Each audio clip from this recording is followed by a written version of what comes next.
موسی علیہ السلام خو دومره مظلوم شخصیت ته چې فرعون په ډکه مجمع کې ورته ووی چې ته جادوګر او ساحر یې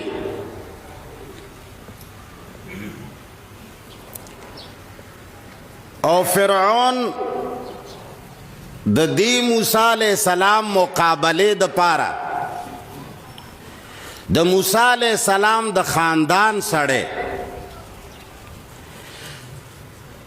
د بعض روایاتو مطابق د موسی علیہ السلام د ترزوه مولانا قارون صاحب دا مولا هم دا د تورات حافظ و دل تورات ټول یاد و بهترین قاری و د تورات د موسی علیہ السلام سره په دې خبره باندې ګډوډ راغلل چې تا ته خدای نبوت درک رسالت درک ته ولګې د ورور موسی علیہ السلام ته دې هم بادشاہي ورکړه هارون علیہ السلام ته هغه دې سیکټري که هغه دې ځان سره نایب که وروره موږ هیڅ شی نه یو زه خو د تورات حافظ یم هارون علیہ السلام خو داسې نه دی زه خو غټ قاري یم لویو لویو جلسو کی تقاریر کوم خلق میں تلاوت تا غواړي وروره ته موږ ته د سره ګیا نه اچوې موسی علیہ السلام ورته ووی چې خوار شویه دا زه خو نه یم چې زه چاله نبوتونه ورکوم او څوک سیکرټري کوم ولې ستا څه خیال دی چې زه د خدای نایب یم دا خو د الله د طرفه هغه رسول شوی دی یا پیغمبر شوی دی هارون علیہ السلام الله نبی کړی دی بیا د بعض روایاتو مطابق دا بعض روایت ځکه وایو چې په روایاتو کې رښتیا کم دي اکثر سړی کله کله بیا او دا زمونږ د زمانې د قارون چې کم اولاد دی دا بیا ګوره یو کلیپ راغسته وي چې مفتی صاحب پرون دا خبره کوله او نن دا خبره کوي الله دې غر که خدا خو د حقانیت علامت دی چې زه په یوه خبره غلطه خبره باندې ټینګ نه پاتې کېږم نو که پرون یوه خبره نن بله خبره ښه نه وي نو بیا خو عمر فاروق ډېر بد کړي دي چې پرون یې توره راغستې وه رسول الله د شهید کولو اراده یې کړې وه او په بله ورځ بیا مسلمان و د رسول الله دفاع یې کوله بیا خو دوه کلیپه جوړ که د عمر زندګۍ نه او که ته وایي چې نه دوه قسمه خبرې نه دي ښې واقعي چې دوه قسمه خبرې نه دي ښې خو انبیاو دپاره نو بیا خو په رسول الله صلی الله علیه وسلم باندې ولې دوه قسمه خبرې ورتړې چې پرون یې وی چې رفایدین کوه بیا یې وی چې مای کوه بله ورځ یې وی چې امین بالجهر وایه بیا یې بل ځای کې وی چې مای وایه نو لږ تھوڑا سا سوچ و بچار سے کام لیا کرو نو هغه ورته وی چې وسړیا دا الله رسول کړی دی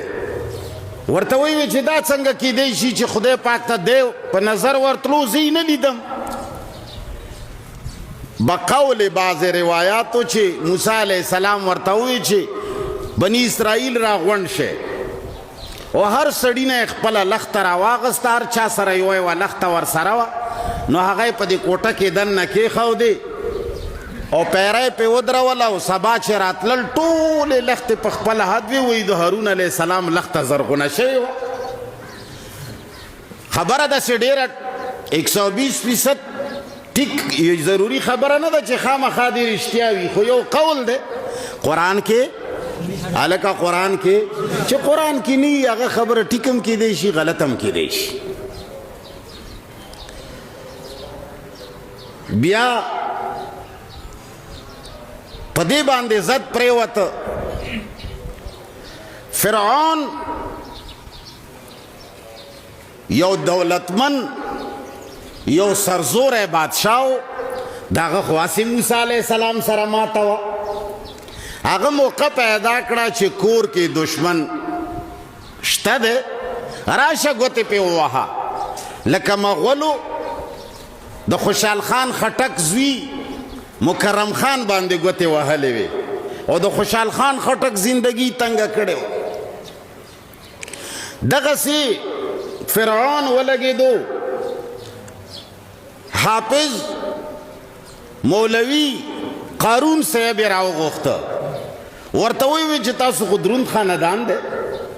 او ستاسو خاندان کې خو چې دا خلک موږ پیژنو، ستا په سر یې پیژنو چې ته پکې لوی عالم یې او حافظ یې د تورات غټ شان الله درکړی دی. ته څه وړوکی سړی خو نه یې. او خبر شومه چې موسی علیه السلام تا غونې سړی هم اګنور کوي. دا خو ډېره بده خبره ده، دی دومره نه ګوري. نو په مولوي او حافظ قارون صاحب باندې ګوتې په وهلو کړې لکه مړس چې سړی لاس پې راکاږي. دلته منصوبه والا ورکا سرکار کې. ګوره سرکار چې سړی اخلي په نمونو یې اخلي. ډېر د نه سړي نه سړی جوړولی شي. ان الملوک اذا دخلوا مصرا افسدوها وجعلوا اعزة اهلها اذلة وكذلك يفعلون. قرآن کریم وی چې بادشاہان کله یوې ځمکې ته ننوځي افسدوها علاقه کې فساد خور کی. بادشاہان او حکمرانان چې کم ځای له ځي هلته فساد خوریږي. وجعلوا اعزة اهلها اذلة، او کم چې عزتمن خلق دي هغه خو ظاهره خبره ده چې د چا پالشګیري نه کوي. عزتمن خلق چا سره غلطې خبرې هم نه مني. عزتمن خلق د چا په خولې د بل بې عزتي هم نه کوي. حاکم وقت چې سترګې وغړوي چې وګوره زما کلی کچهري وه، زه دربار ته راغلم، پلانکي خان زما ملاقات ته قدرې رانغې، ما راوغوښته دی رانغې، ما جواب ورولېږلو چې دا فلاني سړي سره تعلقات مه ساتئ، ووټ مه ورکوئ. دی زما نه مني. نو هغه عزتمنو خلکو خلاف شي حکمران. وجعلوا اعزة اهلها اذلة، دا عزتمن خلق ذلیل کی. شناختی کارت بلاک کوا، په پاسپورت ورته دستخط مه کوه، او که د چا ورسره معمولي لنجه راغله راکاږئ، سړي ته وایه چې زه دې ملګری یم، ایسیچو ته هم ټلیفون کوه چې د دې سړي دا رپورټ واله. په طریقې حکمران هغه عزتمن سړی دومره بې عزته کی چې د کلي لوفر لوفنګ کمزوري خلق راواخلي، حکمران د وخت ورته په لاس کې ونیسي، هغوی له ټیکې ورکوي، د هغوی په لاس خلقو له دسخطونه کوي، د هغوی په خولې خلق خلاصوي د جیل نه. نو کلي قوم کې د ټولو خلقو توجه کمزوري سړي ته شي. لوفر، شرابي، آیسي، زناکار، نیچ سړی، خو دلته وروره د هغه لاس کې دستخطونه وي، هغه تاڼې ته لاړ شي ضمانت منظور، عزتمن لاړ شي او ورسره افسر ملاقات نه کوي. نو د ټول خلک خو د مفاداتو په جاري دی، خلک عزت خو نه ګوري. نو لہذا هغه بې عزته خلکو نه اسمان جوړ شي، معاشره کې هغه ملک شي. څه وخت پسې چې ګورې مشاهده هم تړلي، چې ګورې دروازې کې 15 ګاډي م ولاړي، هغه مالدار او عزتمن او د کار والا سړی چې د هغه مجره ورور مري، ځکه چې دستخط نشته ورسره، ضمانت یې نه لګي، په خبره دستخط یې نه چلیږي. په څه شي باندې چې دستخط کوي هلته چې خلک ګوري، نه نه نه د ده دستخط نه چلیږي، د ده متعلق لیټر راغلی. فرعون دغسې کار وکړو. موسی علیه السلام باندې د قتل الزامونه ولګول. موسی علیه السلام ته د بعض روایاتو مطابق پراپیګنډې ورپسې وکړې. پراپیګنډې خلقو اورېدلي بالاخره قارون ته ښه ډېر مال ورکه ورته ویې چې مړه زه یمه که نه ته خو د خانداني سړی حافظ یې عالم یې تورات غونې نور دې په سینه کې پروت دی واخله دا 20,000 دیناره یا دراهمه یا ریاله یا څه شی یا پیسې سره سپین والا کار روزګار کوه کله ورته پرچه لیکه 20,000 والا ورکوه کله 10,000 والا ورکوله کله سره ورکوه معدنیات ورکوه مولوي قارون صاحب یو ځای ته ورسېده چې د هغه د خزانو چابیانې به ډېرو کسانو نشي اوچتولی دومره خزانې جوړې شوې او قرآن وایي چې داسې زینت کې به راووته چې باقاعده به خلق وي چې ارمان دی موږ هم دغسې وی په دې آیتونو کې شاته دغه ټول ذکر دی فرعون صاحب قارون صاحب باندې ګوتې ووالې قارون یې ورته اوچت که او قارون د موسی علیه السلام اړه خولې ته راوست ځکه خاندان والا و مولا و تربور و حافظ و بیا مالدار شو بیا د حکومت ټول نظر په هغه شو یو طرف نه بل طرف نه هر طرف نه عزت داسې لاړ شیم خوندونه که داسې لاړ شیم خوندونه که داسې لاړ شیم خوندونه هر طرف نه